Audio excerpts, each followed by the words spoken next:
اگر ہم سفارتی محاذ سے ہی آغاز کریں، شمساد صاحب مجھے ذرا سمجھائیے گا کہ اب تک کہتے ہیں کہ سٹیٹمنٹس بڑے میٹر کرتے ہیں، اور کہا یہ جاتا ہے کہ جب بھی کوئی مذاکراتی عمل چل رہا ہو تو اس کے اوپر میڈیا کے اوپر یہ ایسے آ کے بیانات نہیں دینے چاہیے جس سے کچھ پتہ ہی نہ چلے کہ آپ چاہتے کیا ہیں اور آپ کر کے آ رہے ہیں.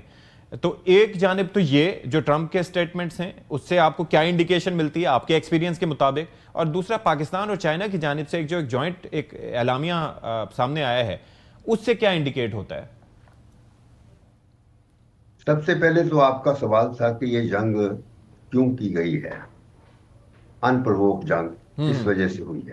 اب جب ٹرمپ پریزیڈنٹ بنتا ہے، اس نے پہلی ٹرم میں آتے ہی یہ دیکھا، کیونکہ یہ شروع سے نیتن یاہو کا پٹھو تھا. ہی از دی پروڈکٹ، ایپسٹین کا یہ پروڈکٹ ہے، اور موساد نے ان لوگوں کو تیار کیا ہوتا ہے. یہ one of the top notch products of Epstein جو نیٹ ورک ہے.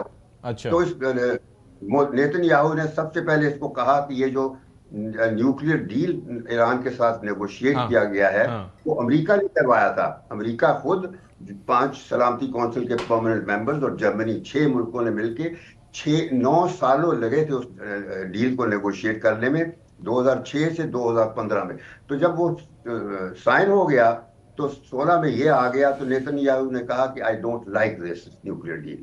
تو بس اس کو حکم پر اس نے وہ ڈیل کریش کر دیا. But you remember the context نا، اس کے پس پردہ وہ نیتن یاہو نے جا کے جو ایک طرح سے میڈیا کے سامنے وہ سارے شواہد رکھے تھے کہ یہ دیکھیں جی یہ سارا حساب کتاب ہے، ہمارے ایجنٹس وہاں سے لے کے آئے ہیں، یہ سی ڈیز ہیں، یہ ڈاکیومنٹس ہیں، تو یہ اس پہ کام کر رہا تھا. اس کی بنیاد پر پھر یہ فیصلہ ہوا، اور اسی کی بنیاد پر جو ٹرمپ ہے یہ اب پہلی ٹرم میں اس نے جیروسلم کو اسرائیل کا دارالخلافہ ایکسیپٹ کیا. بالکل ایسے ہی، اور پھر اپنا سفارت خانہ وہاں شفٹ کر دیا.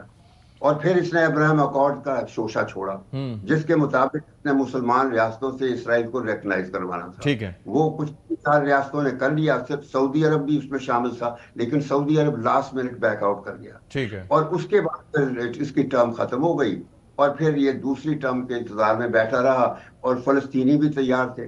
اس کی دوسری ٹرم شروع ہونے سے پہلے فلسطینی جو تھے انہوں نے اسرائیل کے اوپر دھماکہ آ کے حملہ کیا، اور نتیجہ وہ لڑائی چلتی اور 80-90 ہزار فلسطینی مارے گئے جینوسائیڈل کلنگ میں جو یہودیوں نے